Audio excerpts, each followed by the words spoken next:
El púlpito del Tabernáculo Metropolitano. Jesús y los niños. No. 1925.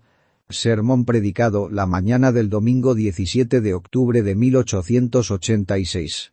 Por Charles Haddon Spurgeon. En el Tabernáculo Metropolitano, Newington, Londres. Y le presentaban niños para que los tocase, y los discípulos reprendían a los que los presentaban. Viéndolo Jesús, se indignó, y les dijo: Dejad a los niños venir a mí, y no se lo impidáis, porque de los tales es el reino de Dios. De cierto os digo, que el que no reciba el reino de Dios como un niño, no entrará en él. Y tomándolos en los brazos, poniendo las manos sobre ellos, los bendecía. Marcos 10. 13-16. Debe de ser un pecado muy grande, en verdad, impedir que alguien venga a Cristo. Él es el único camino de salvación de la ira de Dios, de salvación del terrible juicio que está reservado para el pecado. ¿Quién se atrevería a impedir que los que están pereciendo tomen ese camino? A alterar los postes de señales que están en el camino que conduce a la ciudad de refugio, o cavar una trinchera a lo ancho de la carretera, sería un acto inhumano, merecedor de la más severa condenación. El que retiene a un alma y le impide venir a Jesús es un siervo de Satanás y está realizando la más diabólica de todas las obras del demonio. Todos estamos de acuerdo en esto. Me pregunto, queridos amigos, si alguno de nosotros es enteramente inocente en este respecto. ¿No hemos estorbado a otros en su arrepentimiento y su fe? Es una triste sospecha, pero me temo que muchos de nosotros hemos hecho eso. Ciertamente ustedes, que no han creído nunca en Jesús, tristemente han hecho mucho para impedir que otros crean. La fuerza del ejemplo, ya sea para bien o para mal, es muy potente, y lo es especialmente el ejemplo de los padres en sus hijos, de los superiores en sus subordinados y de los maestros en sus alumnos. Tal vez, padre, si hubiese sido un devoto cristiano, tu hijo no habría sido impío. Posiblemente, querida madre, si te hubieras entregado al Salvador, las hijas también habrían sido cristianas. Tenemos que hablar y juzgar a la manera de los hombres, pero, seguramente, el ejemplo es un gran formador del carácter. Ninguno de nosotros podría saber, si descendiéramos al infierno, a cuántos arrastraríamos con nosotros, pues estamos ligados a miles con lazos invisibles. He aquí el aspecto que convierte en una gran calamidad la ruina de una sola alma. Sobre la tumba de cada pecador se puede leer este epitafio: Este hombre no pereció solo en su iniquidad. Ninguno de nosotros vive para sí mismo, y nadie muere para sí mismo. Si pudiéramos desechar a nuestras almas como se arrojan las piedras solitarias con una honda, esto ya sería una grande calamidad. Pero como todos nosotros somos cuentas ensartadas en el cordón de la vida común, donde va uno, muchos van con él. La plaga del pecado no se limita a la casa de un solo hombre, sino que sale con ímpetu desde cada puerta y ventana y mata a sus víctimas en derredor, de manera que un pecador destruye mucho bien. ¿Puedo hacerles esta pregunta a aquellos entre ustedes que no se han arrepentido nunca de sus pecados, ni han buscado el rostro del Salvador? ¿Han calculado qué perniciosas influencias están fluyendo de sus vidas sobre las almas de sus hijos, de sus esposas, de sus hermanos y de sus amigos? Jesús dice: El que no es conmigo, contra mí es, y el que conmigo no recoge, desparrama. ¿A cuántos han dispersado como ovejas descarriadas? ¿A cuántos han inducido a permanecer indiferentes e impíos ya que los ven a ustedes haciendo lo mismo? Estas son reflexiones solemnes para aquellos que no tienen la intención de hacer ningún daño, y sin embargo, lo están haciendo. ¿Acaso algunas personas no van más allá de su ejemplo e impiden que otros vengan a Cristo por medio de discursos desalentadores? Ellos desaniman a quienes están esperando mejores cosas. Es posible encontrar obreros que tan pronto ven en un compañero de trabajo alguna sensibilidad por las cosas santas, se apresuran de inmediato a herir su corazón. Si sospechan que un camarada se está esforzando por escapar de la borrachera, le ridiculizan. Y si sigue adelante y muestra fe en Dios, lo convierten en el balón de fútbol de su desprecio. Debe implicar una horrenda responsabilidad que un hombre se convierta en un antagonista en contra de todo bien de sus compañeros. ¿Por qué hay tantos seres ávidos de asumir esta responsabilidad? Es algo muy triste que ciertas personas dejen a otras completamente solas y que hasta sean amigables con ellas si beben, y maldicen y se entregan a la lujuria. Y sin embargo, tan pronto tienen pensamientos serios acerca de la religión, los atacan amargamente. Media falta en un cristiano es convertida en el tema del comentario más implacable, pero unos crímenes reales son excusados en una persona irreligiosa. ¿Por qué los hombres desearían evitar que sus semejantes sean salvados? Amigo, si tú eliges la ruina de tu propia alma, ¿por qué habrías de intentar llevar a otros a la ruina? ¿Por qué hacer el papel del perro en el pesebre? Si no quieres una religión para ti, ¿por qué no dejar que otros la tengan?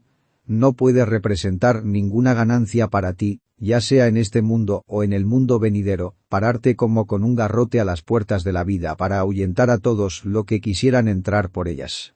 Además, algunas personas que pretenden ser sabias impiden que las almas vengan a Cristo, insinuando astutamente dudas sobre la revelación de la palabra divina. Escuchan un peligroso error de algún conferencista infiel o de algún predicador que es seguidor del pensamiento moderno, y tan pronto como encuentran una mente joven inclinada a las cosas serias, de inmediato le repiten esa terrible mentira. Con sus preguntas capciosas hacen titubear a las mentes jóvenes. Con su maligna enseñanza secan los manantiales del arrepentimiento y paralizan la fuerza de la fe. Fieros como Faraón, quisieran arrojar a toda fe recién nacida en el río de la duda. Crueles como el príncipe de las tinieblas, quisieran apagar toda vela de esperanza recién encendida. Son más diligentes para destruir la fe que otros lo son para propagarla. ¿Qué acumulación de culpa debe de estar asentada en la mente del hombre que exhala la duda así como otros hombres exhalan el aire? Ni Dios, ni Cristo, ni el cielo, ni el infierno pueden escapar del inmundo vaho de su infidelidad. Vean cómo marchita las almas sobre las que exhala. Calculen sus crímenes. Calculen los asesinatos de almas de los que es culpable. Inciso 1. Un joven alejado con señuelo de la clase de Biblia, familiarizado con conceptos blasfemos, y conducido al pecado visible y a una rápida muerte. Escribe eso con sangre. Noten el siguiente inciso. Una jovencita, antes esperanzada y prudente, queda impresionada por el supuesto conocimiento científico de un incrédulo, es alejada de la fe su madre y muy pronto queda atrapada por el mundo de manera que vive y muere impenitente. Escribe eso también con sangre para que sea demandado a la puerta del que duda en el último gran día. Ay de aquellos que desempeñan el papel de chacales para el león del infierno. Que Dios les dé arrepentimiento a quienes han sido guardaespaldas del príncipe de las tinieblas, realizando de buena gana su obra asesina, negando la verdad y sembrando las semillas de la incredulidad. Si me estoy dirigiendo a alguien que es así, lo hago con una triste indignación y le ruego que se convierta de su mal camino. Las personas de mente perversa pueden conducir de muchas maneras a otros a esa maligna decisión que en los impíos ocupa casi el mismo lugar que la conversión en el caso de los regenerados. Las mentes infantiles son plásticas. Los primeros 7 años de nuestra existencia le dan forma a menudo a todos los demás. De todos modos, den a cualquier niño una instrucción piadosa durante los primeros 12 años de su vida, y será difícil borrar la escritura. A algunos parecieran experimentar un miserable deleite al estampar en la blanda arcilla su propia impronta vil y al confirmar en el joven las peligrosas tendencias que ya están presentes. Estas personas realizan conversiones para el mal, gracias a las cuales las mentes jóvenes se afirman en el vicio y se cimientan en la maldad. Dios nos libre de impedirle a una sola alma venir a Cristo y al cielo. No puedo evitar temblar algunas veces, no sea que un frío y gélido sermón mío marchite los jóvenes capullos de la promesa, no sea que en la reunión de oración, una distraída oración enmarañada de algún profesante insensible desaliente el creciente denuedo de un lloroso buscador. Tiemblo por ustedes, mis queridos hermanos y hermanas en Cristo, no sea que la superficialidad de la conversación, la mundanalidad de la conducta, la inconsistencia del comportamiento o la insensibilidad del proceder en cualquiera de ustedes, en cualquier momento, saque al cojo del camino o sea causa de tropiezo para alguno de los pequeñitos del Señor.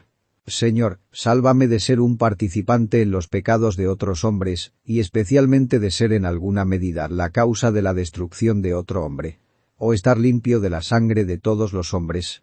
Dios no quiera que seamos cómplices en el asesinato de las almas, ya sea antes del hecho, en el hecho, o después del hecho, pues en cada una de esas maneras pudiéramos ser culpables. Que Dios nos ayude, hermanos, a evitar este gran pecado de impedir que otros vengan a Cristo. Sin embargo, este no es el tema de mi discurso esta mañana. Voy a tratar con una sola de sus formas. Voy a hablar sobre el grave pecado de impedir que los jóvenes vengan a Cristo.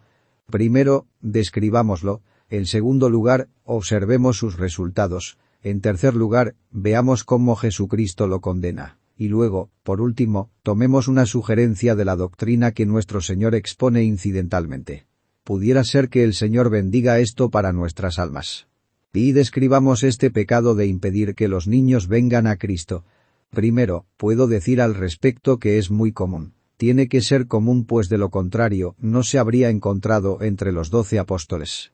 Los discípulos inmediatos de nuestro Señor constituían un grupo de varones muy honorables. A pesar de sus errores e imperfecciones, deben de haber sido grandemente dulcificados al vivir cerca de uno tan perfecto y lleno de amor.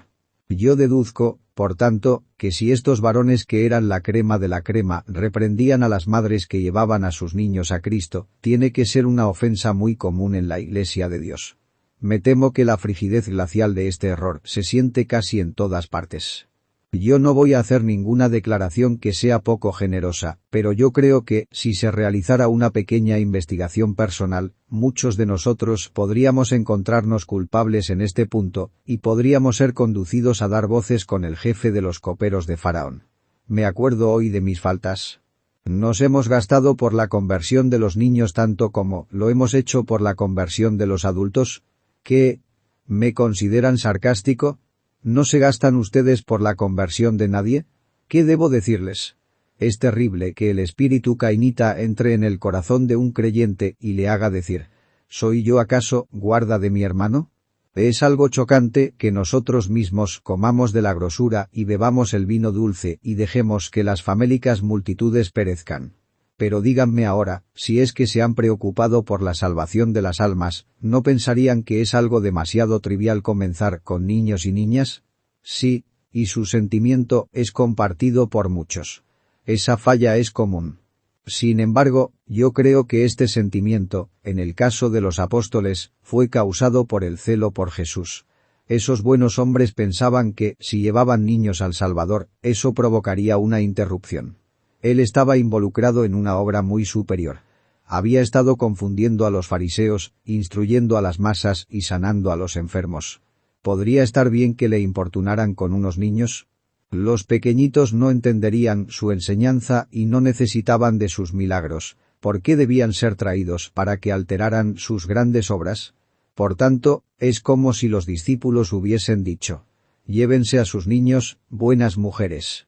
Enséñenles ustedes mismas la ley, e instrúyanlos en los salmos y en los profetas, y oren con ellos. No es posible que Cristo imponga sus manos sobre cada niño. Si permitimos que venga un conjunto de niños, pronto tendremos a todo el vecindario pululando en torno nuestro, y la obra del Salvador se verá gravemente interrumpida. ¿No ven esto? ¿Por qué actúan tan irreflexivamente? Los discípulos sentían tal reverencia por su maestro que estaban dispuestos a enviar lejos a los parlanchines, no fuera que el grandioso rabí se convirtiera en un simple maestro de párvulos.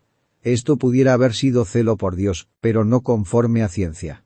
Así también, en estos días, a ciertos hermanos no les gustaría recibir a muchos niños en la iglesia, pues podría suceder que se convirtiera en una sociedad de niños y niñas. Seguramente si esos niños entraran en la iglesia en grandes números, se podría hablar de la iglesia en términos de reproche. El mundo de afuera la llamará una simple escuela dominical. Yo recuerdo que cuando una mujer caída fue convertida en uno de los pueblos de nuestro condado, ciertos profesantes objetaron que fuera recibida en la iglesia, y ciertos sujetos lascivos de la más vil calaña publicaron en las paredes el hecho de que el ministro bautista había bautizado a una ramera. Yo le dije a mi amigo que lo considerara como un honor. Aún así, si alguien nos reprocha por recibir a unos niños en la iglesia, llevaremos el oprobio como una insignia de honor. No es posible que unos niños santos nos hagan algún daño. Dios nos enviará a suficientes personas de edad y experiencia para conducir a la iglesia prudentemente. No recibiremos a nadie que no pueda aportar evidencia del nuevo nacimiento, por viejo que sea, pero no dejaremos fuera a ningún creyente, por joven que pudiera ser. Nunca tal acontezca que condenemos a nuestros hermanos cautelosos, pero a la vez deseamos que su cautela se muestre allí donde más se requiere. Jesús no será deshonrado por los niños. Tenemos más motivos para temer a los adultos. El reproche de los apóstoles a los niños surgió en alguna medida de la ignorancia de la necesidad de los niños. Si alguna madre en aquel gentío hubiese dicho: «Tengo que llevar a mi hijo al maestro, pues es penosamente afligido por un demonio», ni Pedro, ni Jacobo, ni Juan habrían puesto reparos ni por un instante, sino que habrían ayudado a llevar al niño poseído al Salvador. O supongan que otra madre hubiese dicho: «Mi hija sufre de una enfermedad que la consume, ya solo le quedan la piel y los huesos. Permitan que traiga a mi amada niña para que Jesús le imponga sus manos», todos los discípulos habrían dicho: «Abran paso a esta mujer y a su dolorosa carga». Pero estos pequeñitos de ojos brillantes, lenguas parlanchinas y miembros saltarines, ¿por qué habrían de venir a Jesús?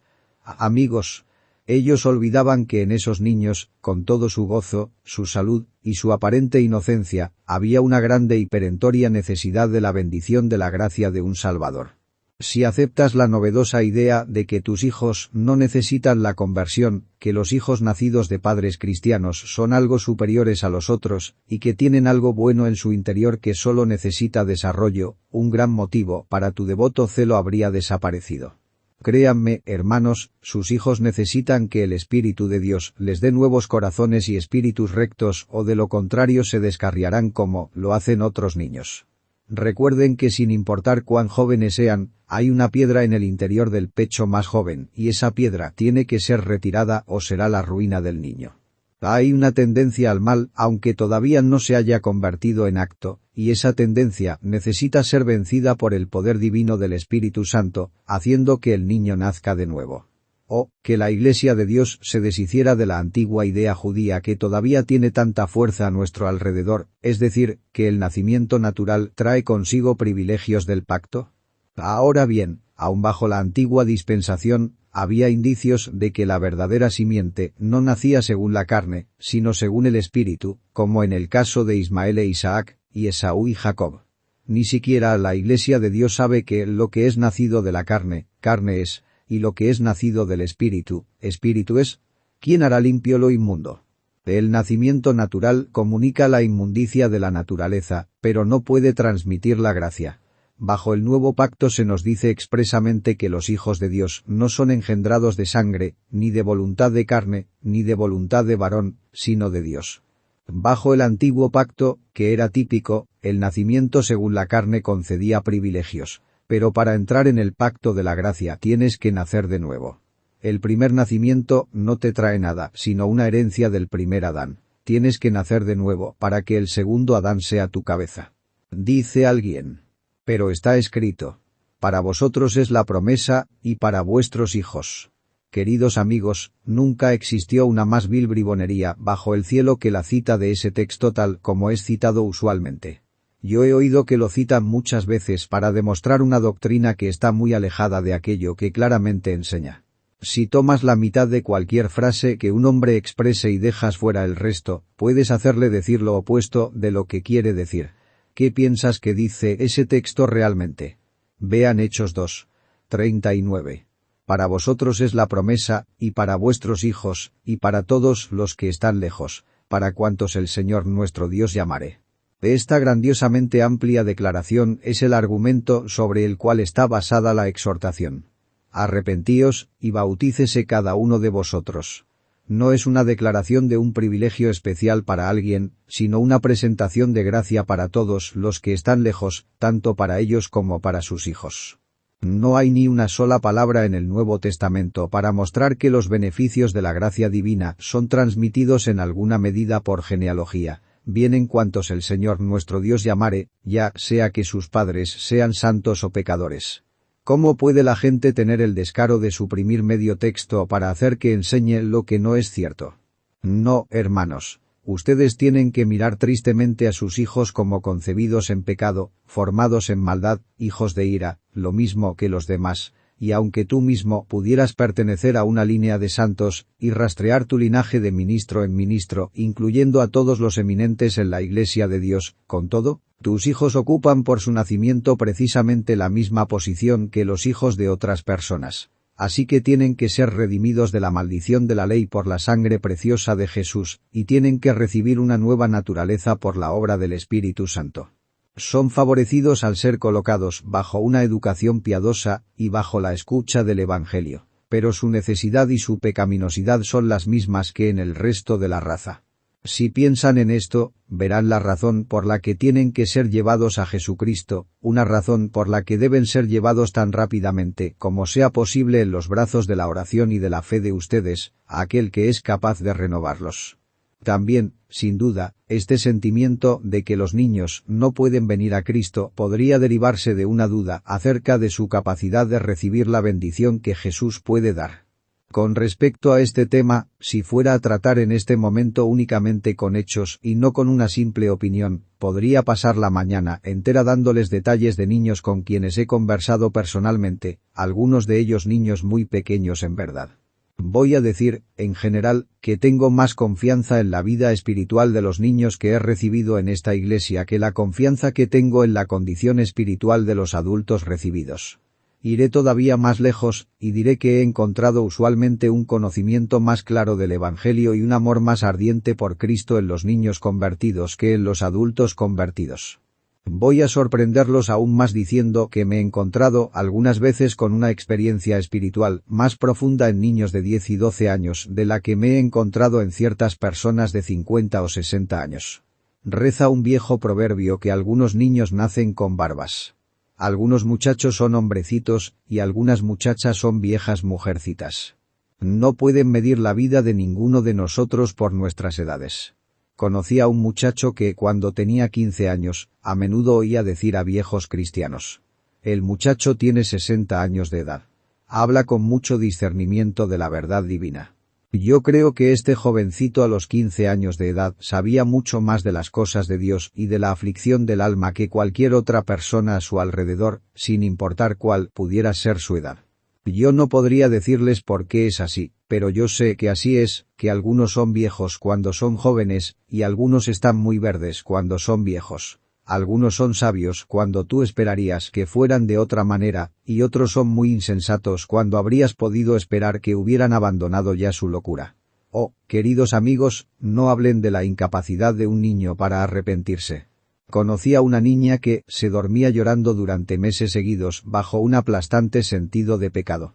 Si quisieran conocer un temor profundo y amargo y terrible de la ira de Dios, permítanme decirles lo que yo sentía cuando era un muchacho. Si quisieran conocer el gozo en el Señor, muchos niños han estado tan llenos de él hasta donde su corazoncito podía contenerlo.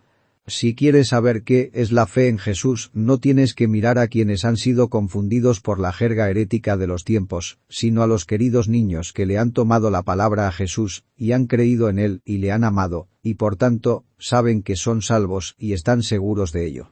Hay más capacidad para creer en el niño que en el hombre. Nos volvemos menos capaces de fe en vez de más capaces. Cada año lleva a la mente no regenerada más lejos de Dios y la hace menos capaz de recibir las cosas de Dios. Ningún terreno está más preparado para la buena semilla que el que todavía no ha sido hollado como vía de paso ni ha quedado cubierto aún de espinos. El niño no ha aprendido todavía los engaños del orgullo, las falsedades de la ambición, las imposturas de la mundanalidad, los trucos del comercio, los sofismas de la filosofía, y hasta ahora tiene una ventaja sobre el adulto. En todo caso, el nuevo nacimiento es una obra del Espíritu Santo y él puede obrar tan fácilmente en la juventud como en la madurez. También algunos han obstaculizado a los niños porque se han olvidado del valor del niño. El precio del alma no depende de sus años. Oh, es solamente un niño. Los niños son un fastidio. Los niños siempre están estorbando. Este tipo de plática es común. Que Dios perdone a quienes desprecian a los pequeñitos. ¿Se enojarían mucho si yo les dijera que un muchacho es más digno de ser salvado que un hombre? Es una infinita misericordia de parte de Dios que salve a quienes tienen 70 años de edad, pues qué bien pueden hacer ahora con el residuo de sus vidas. Cuando alcanzamos la edad de 50 o 60 años estamos casi agotados, y si hemos gastado todos nuestros primeros días con el diablo, ¿qué queda para Dios? Pero hay algo que se puede hacer con estos amados niños y niñas. Si se entregan ahora a Cristo pueden tener un largo, santo y feliz día delante de ellos en el que pueden servir a Dios con todo su corazón. ¿Quién sabe qué gloria puede Dios recibir de ellos? Tierras paganas podrían llamarlos bienaventurados. Naciones enteras pueden ser iluminadas por ellos. Si un famoso maestro solía quitarse el sombrero ante sus alumnos porque no sabía si alguno de ellos llegaría a ser primer ministro, nosotros podemos considerar justamente con admiración a los niños, pues no sabemos cuán pronto pudieran estar entre los ángeles o cuán grandemente podría brillar su luz entre los hombres. Oh, hermanos y hermanas, estimemos a los niños en lo que verdaderamente valen, y entonces no los reprimiremos, sino que estaremos ávidos de conducirlos de inmediato a Jesús. En proporción a nuestra propia espiritualidad mental, y en proporción a nuestra propia condición infantil del corazón, nos sentiremos cómodos con los niños y nos adentraremos en sus tempranos miedos y esperanzas, en su fe que brota y en la apertura de su amor. Morando entre jóvenes convertidos, nos parecerá estar en un jardín florido, en una viña donde las tiernas uvas producen un grato olor. Segundo. En segundo lugar, respecto a este hecho de impedir que los niños vengan, observemos sus resultados. Yo creo que los resultados de este triste sentimiento respecto a que los niños vengan al Salvador han de ser vistos, primero, en el hecho de que a menudo no hay nada para los niños en el servicio. El sermón no está al alcance de ellos y el predicador no cree que eso sea ninguna falla, de hecho, más bien se alegra de que así sea. Hace algún tiempo, yo supongo que una persona que quería hacerme sentir mi propia insignificancia, escribió para decir que se había encontrado con un grupo de personas de color, negroes, que habían leído mis sermones con evidente placer, y escribió que creía que los sermones eran apropiados para aquellos a los que a él le complacía llamar negros despreciables, niggers, muy peyorativo. Sí, mi predicación era justamente el tipo de material apropiado para los negros despreciables, niggers. El caballero no imaginaba cuán sincero placer me causó, pues si la gente pobre me entiende, si las sirvientas y los niños me entienden, entonces estoy seguro de que otros me pueden entender. Tengo la ambición de predicarles a los negros despreciables, niggers, si por negros despreciables te refieres a lo más bajo, a la chusma. No creo que haya nada más grande que ganar los corazones de los humildes. Igual en relación a los niños. La gente dice ocasionalmente de alguien: ese solamente es apto para enseñar a niños. Él no es ningún predicador. Señores, yo les digo que a los ojos de Dios aquel a quien no le importan los niños no es ningún predicador. Debería haber al menos una parte de cada sermón y de cada servicio que fuera apropiada para los pequeñitos. Es un error olvidar eso. Los padres pecan de la misma manera cuando omiten la religión en la educación de sus hijos. Tal vez piensen que sus hijos no pueden ser convertidos mientras son niños y consideran que es algo que no tiene mayor importancia a cuál escuela asisten en sus tiernos años. Pero no es así. Muchos padres incluso olvidan esto cuando sus hijas y sus hijos están concluyendo sus días escolares. Los envían al continente, a lugares viciados con todo peligro moral y espiritual, con la idea de que allá ellos pueden completar una educación elegante. En cuántos casos he visto que esa educación ha sido completada y ha producido jóvenes varones que son consumados libertinos y jóvenes mujeres que son simples coquetas. Lo que sembramos, eso segamos.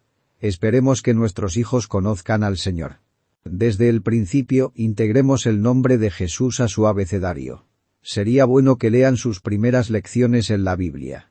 Es algo notable que no haya ningún libro en el que los niños aprendan a leer tan rápido como en el Nuevo Testamento. Hay un encanto en ese libro que atrae a la mente infantil.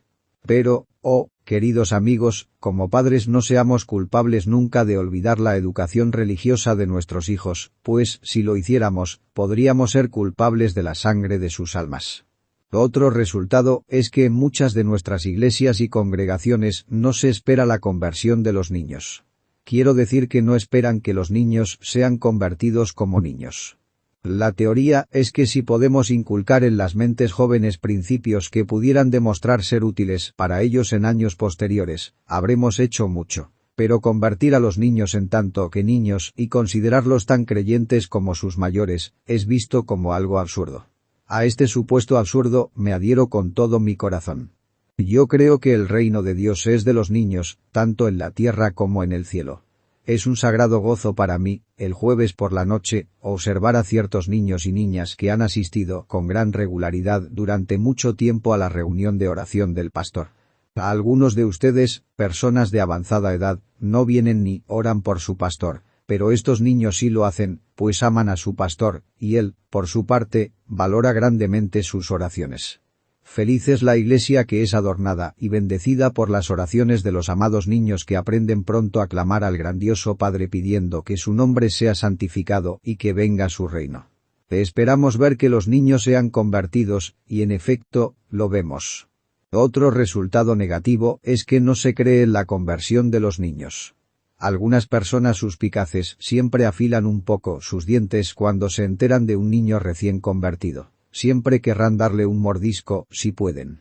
Ellos con mucha razón insisten en que estos niños deberían ser examinados cuidadosamente antes de ser bautizados y admitidos en la iglesia, pero están equivocados cuando insisten en que únicamente en casos excepcionales han de ser recibidos.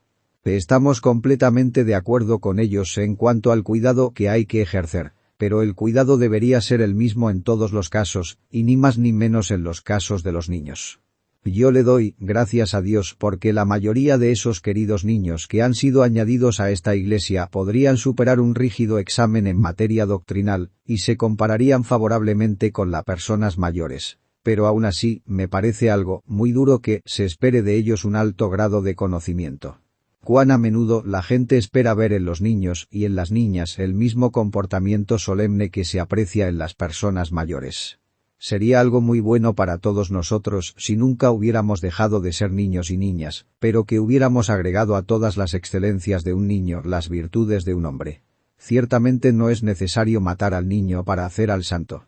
Las personas más severas piensan que un niño convertido debe volverse 20 años más viejo en un minuto. Una persona muy solemne me llamó una vez desde el patio de recreo después de que yo me había unido a la iglesia y me advirtió sobre la impropiedad de jugar con los muchachos con un bate y una sólida pelota de caucho que se intentaba introducir en un orificio. Me dijo: «¿Cómo puedes jugar como los otros si tú eres un hijo de Dios?». Yo le respondí que yo estaba empleado como un ayudante de maestro y que era parte de mi deber unirme en las diversiones de los muchachos. Mi venerable crítico pensó que eso alteraba el asunto de manera sustancial, pero su visión era claramente que un muchacho convertido, como tal, no debería jugar nunca. ¡Qué tontería, hermanos! No diré nada más. ¿Acaso otros no esperan de los niños una conducta más perfecta de la que ellos mismos exhiben? Si un piadoso niño pierde su compostura o actúa indebidamente en algo trivial por un olvido, de inmediato es condenado como un pequeño hipócrita por aquellos que distan mucho de ser perfectos. Jesús dice: «Mirad que no menospreciéis a uno de estos pequeños». Mirad que no digáis una palabra que no sea amable en contra de sus hermanos menores en Cristo, ni de sus hermanitas en el Señor. Jesús le da tal importancia a sus amadas ovejas que las lleva en su pecho. Y yo exhorto a quienes siguen a su Señor en todas las cosas, que muestren una ternura semejante para con los pequeñitos de la familia divina. No voy a decir nada más sobre ese punto. Tercero, y ahora notemos, en tercer lugar, cómo condenó Jesús esta falta. Primero, él la condenó como contraria a su propio espíritu. Y le presentaban niños para que los tocase, y los discípulos reprendían a los que los presentaban. Viéndolo Jesús, se indignó. Él no se indignaba con frecuencia, ciertamente no estaba muy indignado con frecuencia, y cuando estaba muy indignado podemos estar seguros de que el motivo era grave. Estaba indignado porque aquellos niños eran separados de él, pues eso iba en contra de lo que pensaba de ellos. Los discípulos obraron mal con las madres. Ellos reprendieron a los padres por realizar un acto maternal, por hacer, de hecho, lo que a Jesús le encantaba que hicieran. Llevaron sus niños a Jesús por respeto a él. Ellos valoraban una bendición de sus manos más que el oro. Esperaban que la bendición de Dios se recibiera cuando el grandioso profeta los tocara. Tal vez esperaban que, si la mano de Jesús los tocaba, eso haría que las vidas de sus hijos fueran radiantes y felices. Aunque pudiera haber existido un grado de debilidad en el pensamiento de los padres, con todo el Salvador no podía juzgar duramente aquello que era el producto de la reverencia hacia su persona. Por tanto le indignaba pensar que esas buenas mujeres que tenían la intención de honrarle, fueran rechazadas ásperamente. También se obró mal con los niños. Dulces pequeñitos. ¿Qué habían hecho para se les reprendiera por venir a Jesús? Ellos no habían tenido la intención de molestar. Queridos niños, Habrían caído a sus pies en reverente amor por el maestro de la dulce voz, que con sus tiernas palabras encantaban no únicamente a los hombres, sino también a los niños. Los pequeñitos no tenían la intención de hacer ningún daño, ¿y por qué habría de culpárseles? Además, se obró mal con el propio Jesús. Eso habría podido inducir a los hombres a pensar que Jesús era estirado, reservado y que se autoexaltaba, como los rabinos. Si habían pensado que no podía condescender con los niños, habrían calumniado tristemente el renombre de su grandioso amor. Su corazón era un gran puerto en el que muchos barquitos podían echar el ancla. Jesús, el hombre niño, nunca se sentía más en casa que con los niños. El santo niño Jesús sentía una afinidad con los niños. ¿Había de ser representado por sus propios discípulos como cerrándoles la puerta a los niños? Eso lesionaría tristemente su carácter. Por tanto, afligido por el triple mal que hería a las madres, a los niños y a él mismo, estaba dolorosamente indignado. Cualquier cosa que hagamos para impedir que un amado niño venga a Jesús indigna grandemente a nuestro amado Señor. Él nos dice a voces: apártense, déjenlos tranquilos. Dejen que vengan a mí, y no se lo impidan. Querido amigo que peinas canas, que eres tan estricto y bueno, quiero pedirte que retrocedas un poco y que permitas que ese niño venga a Jesús, pues no deseo que el Señor se indigne contigo. Y tú, buena hermana cristiana, tu temperamento se ha agriado un poco. Entonces quiero pedirte que guardes silencio, pues pudiera ser que el Señor se indigne contigo, como lo hará si les prohíbes a los niños que vengan a Él. Así, pueden ver que era contrario a su espíritu. A continuación, era contrario a su enseñanza, pues prosiguió diciendo: de cierto os digo, que el que no reciba el reino de Dios como un niño, no entrará en él. La enseñanza de Cristo no era que hay algo en nosotros que nos haga aptos para el reino y que un cierto número de años pueden hacernos capaces de recibir la gracia. Toda su enseñanza iba en el sentido opuesto, es decir, que hemos de ser nada, y que entre menos seamos y seamos más débiles, estaremos mejor, pues entre menos tengamos de lío, hay más espacio para la gracia divina. ¿Piensas venir a Jesús subiendo por la escalera del conocimiento? Bájate, amigo, te encontrarás con él al pie de la escalera.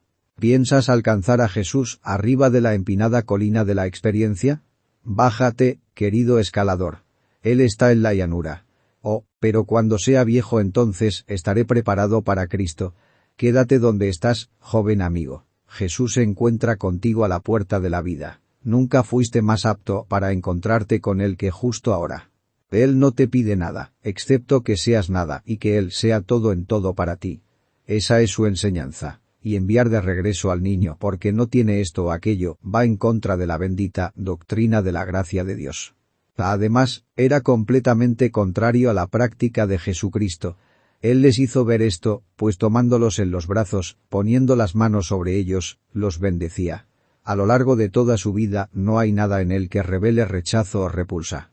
Él dijo en verdad: al que a mí viene, no le echo fuera. Si él echara fuera a cualquiera por ser demasiado joven, el texto sería falso de inmediato, pero eso no puede suceder nunca.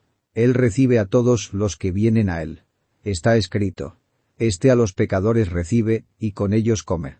Toda su vida él puede ser representado como un pastor que lleva un cordero en su pecho y nunca como un cruel pastor que azuza sus perros contra los corderos, ahuyentándolos al igual que a sus madres.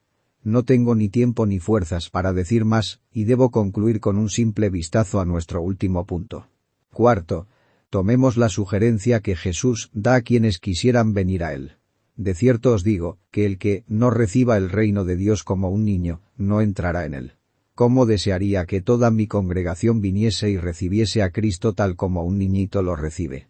El niñito no tiene ningún prejuicio, ninguna teoría preconcebida ni opiniones a los que no pueda renunciar. Cree lo que Jesús dice.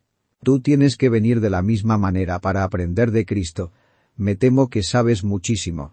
Arrójalo por la ventana. Tú has decidido acerca de muchísimas cosas. Desprograma tu mente y sé delante de él como cera para el sello. El niñito cree con una fe incondicional que hace que todo sea vívido y real. Cree simplemente así. El niño cree en toda humildad, poniendo la mira en su maestro y recibiendo la palabra de su maestro como decisiva. Cree en Jesucristo simplemente así. Debes decir: Señor, yo soy alguien que no sabe nada. Acudo a ti para que me enseñes. Yo no soy nada. Sé tú mi todo en todo. Cuando un niño viene a Cristo viene muy sinceramente y de todo corazón. No sabe nada de motivos siniestros o de formalidad. Su arrepentimiento y su fe son genuinos. Yo desearía que vinieran a Cristo esta mañana, ustedes, pobres seres culpables, con una sinceridad real, tal como son. No jueguen más a la religión. No busquen exquisitas palabras con las cuales adornarse y hacer que sus oraciones luzcan elegantes y hermosas, sino vengan como lo hace el niño, con toda simplicidad, sin avergonzarse de hablar como lo sienta su corazón. Cuando un niño cree en Jesús, no le importan nada los puntos críticos. Esa es la manera en que tienen que venir a Cristo. Ustedes, que siempre han estado inventando acertijos religiosos. Ustedes, que durante muchos años han sido lectores de las más recientes y últimas novelas de la teología moderna, pues son simplemente novelas, y nada mejor que eso. Ustedes, que han corrompido sus cerebros con los vanos pensamientos de vanos hombres, vengan a Jesús tal como están, y crean lo que dice Jesús, porque Jesús lo dice. Tomen la palabra de Cristo, y confíen en Él. Esa es la manera de ser salvo. Pero yo no tengo ningún mérito, dice uno, no tengo ninguna preparación. Tampoco los tiene un niño. Nunca veo que los niños se preocupen por estar preparados para Cristo, nunca me he enterado de tal cosa como un niño preocupado acerca de los requisitos para la gracia. Un niño es un pecador y lo sabe. Esa es la manera de venir a Cristo. Ven como un pecador, sabiendo que lo eres. Di, Jesús me llama y yo vengo. Jesús murió por mí, y yo confío en Él. Esa es la verdadera manera de venir a Jesús. Oh, amigos, en vez de que piensen que creciendo más están volviendo más aptos para Cristo, vuélvanse más pequeños. En vez de volverse más grandes, vuélvanse más pequeños. En vez de ser más sabios, estén más completamente desprovistos de toda sabiduría, y vengan a Jesús para buscar sabiduría, justicia y todas las cosas. Algunas veces, cuando estamos muy débiles y nuestro lenguaje es muy simple, Dios puede bendecirlo aún más, y yo en verdad oro pidiendo que esta mañana Él ponga su sello sobre esta pobre plática de su siervo enfermo. Cada partícula de mi carne y cada átomo de mis huesos están orando pidiéndole a Dios que bendiga este sermón. Un horrible dolor me ha estado atormentando mientras he estado hablando. Que este discurso sea más ilustre que sus hermanos, por cuanto lo di a luz en dolor. Yo anhelo, yo deseo ardientemente, yo clamo delante de Dios que bendiga esta débil palabra mía para la conversión de ustedes y para la conversión de muchos queridos niños. A aquellos entre ustedes que no han mirado nunca a Cristo y vivido, hagan con Cristo justo lo que esos amados niños hicieron. Él los llamó, y ellos vinieron, y fueron acogidos en sus brazos. Vengan ustedes también. ¿Deseas a medias poder ser un niño otra vez? Puede serlo. Él puede darte el corazón de un niño y tú puedes ser un recién nacido en su reino. Que así sea, por causa de su nombre. Amén. Porción de la Escritura leída antes del sermón. Lucas 18. Traductor, Allan Román. 8/mayo/2014. www.spurgeon.com.mx